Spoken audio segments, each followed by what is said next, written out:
আপনাদের সামনে জাতীয় নাগরিক পার্টির আংশিক কমিটি পড়ে শোনাবেন জাতীয় নাগরিক পার্টির বিপ্লবী সদস্য সচিব আক্তার হোসেন। বক্তব্য রাখছেন আক্তার হোসেন।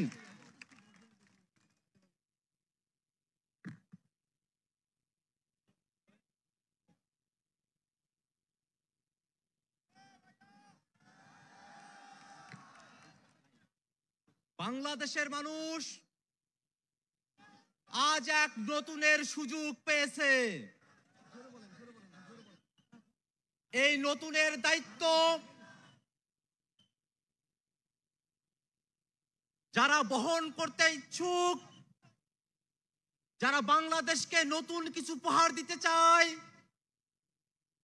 ৭১-এর মুক্তিযুদ্ধে যে স্বপ্ন আমরা দেখেছিলাম,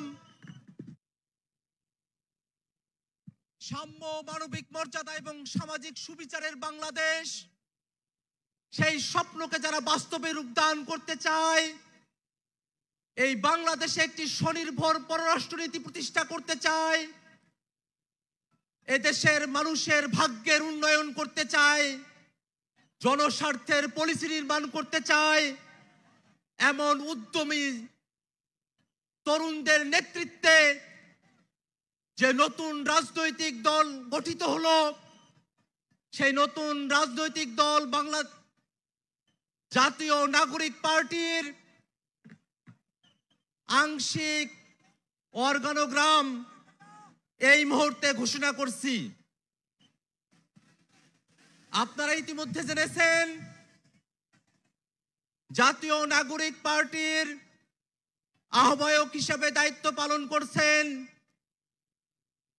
এক দফার ঘোষক নাহিদ ইসলাম। সিনিয়র যুগ্ম আহ্বায়ক হিসেবে দায়িত্ব পালন করছেন সামান্তা শারমিন। আরিফুল ইসলাম আদিব সদস্য সচিব হিসেবে দায়িত্ব পালন করছি আমি আক্তার হোসেন। সিনিয়র যুগ্ম সদস্য সচিব হিসেবে দায়িত্ব পালন করছেন ডাক্তার তাসনিম জারা, নাহিদা সরোয়ার নিভা।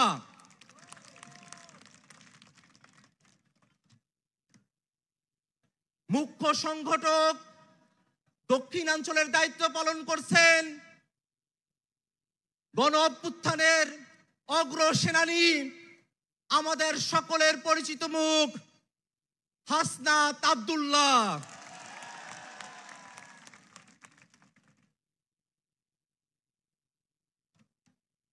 মুখ্য সংগঠক উত্তরাঞ্চলের দায়িত্ব পালন করছেন অভ্যুত্থানের অগ্রসেনানী, আমাদের সকলের প্রিয় সার্জিস আলম।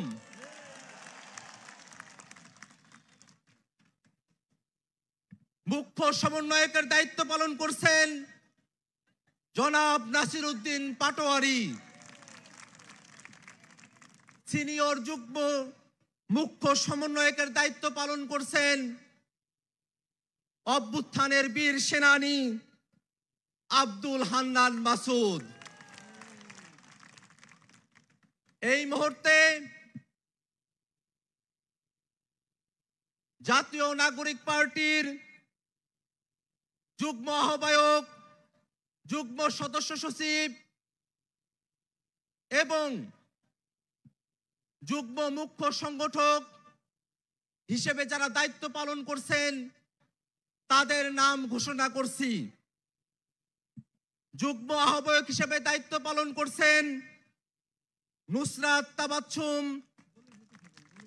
মনিরা শারমিন, মাহবুব আলম, সারওয়ার তুষার, অ্যাডভোকেট মুজাহিদুল ইসলাম শাহিন, তাজনুবা জাবিন, সুলতান মোহাম্মদ জাকারিয়া, ডক্টর আতিক মুজাহিদ, আশরাফ উদ্দিন মাহদি, অর্পিতা শ্যামাদেব, তানজিল মাহমুদ, অনিক রায়, খালেদ সাইফুল্লাহ, জাবেদ রাসিন, এহতেশাম হক এবং হাসান আলী।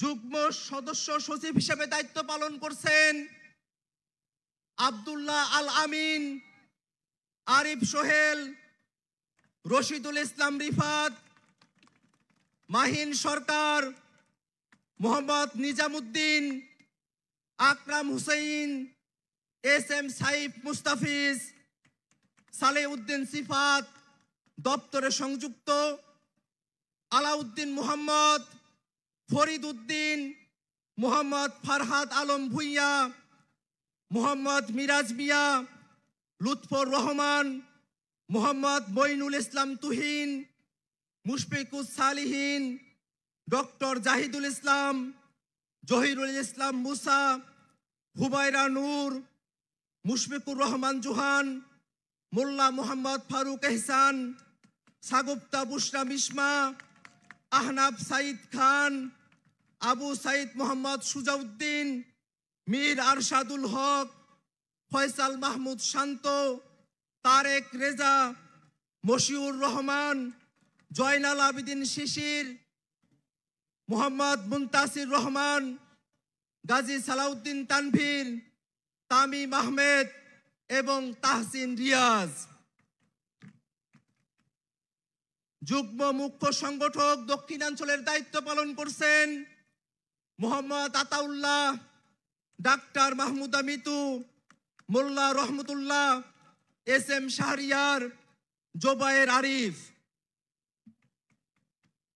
যুগ্ম মুখ্য সংগঠক উত্তরাঞ্চলের দায়িত্ব পালন করছেন সাইফুল্লাহ হায়দার, আলী নাসের খান, সাকিব মাহদি, মেজর অবসরপ্রাপ্ত আব্দুল্লাহ আল মাহমুদ, সাদিয়া ফারজানা দিনা, অলিক মৃ, হানিফ খান সজীব। এই ঘোষণার মধ্য দিয়ে জাতীয় নাগরিক পার্টির আংশিক কমিটি ঘোষণা করা হলো।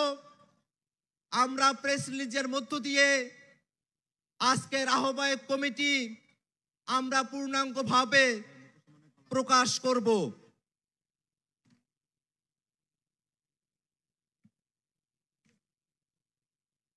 দুঃখ প্রকাশ করছি,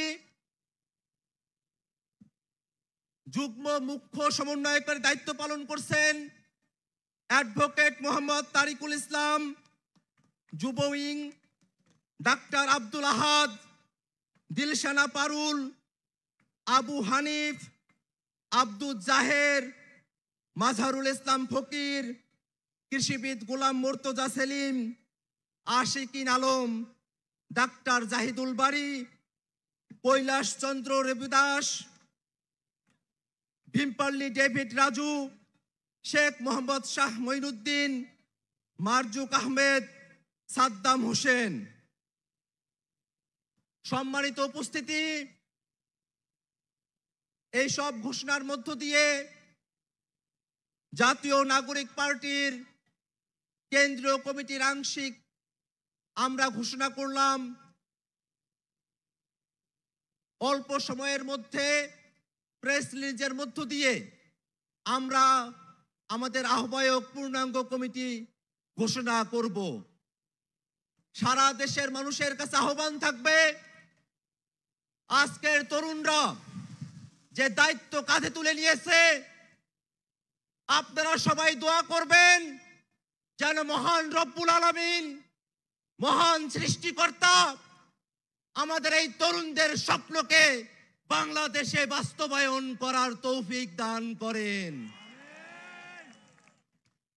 বাংলাদেশে যারা গণহত্যা চালিয়েছে, এই তরুণরা যেন তাদের নেতৃত্বে এই বাংলার জমিনে সেই খুনি গণহত্যাকারী আওয়ামী লীগ এবং তাদের দোসরদের বিচার করতে সক্ষম হয়। বাংলাদেশে 54 বছর পরে আমরা যে সুযোগ পেয়েছি, একটি নতুন সংবিধানের বাস্তবতা তৈরি হয়েছে। এই তরুণরা স্বপ্ন দেখে আগামীর বাংলাদেশ এক নতুন সংবিধানের মাধ্যমে পরিচালিত হবে। সেই স্বপ্ন বাস্তবায়নে গণপরিষদ নির্বাচনের দাবি জানিয়ে আমি আমার বক্তব্য এখানেই শেষ করছি। ধন্যবাদ সকলকে।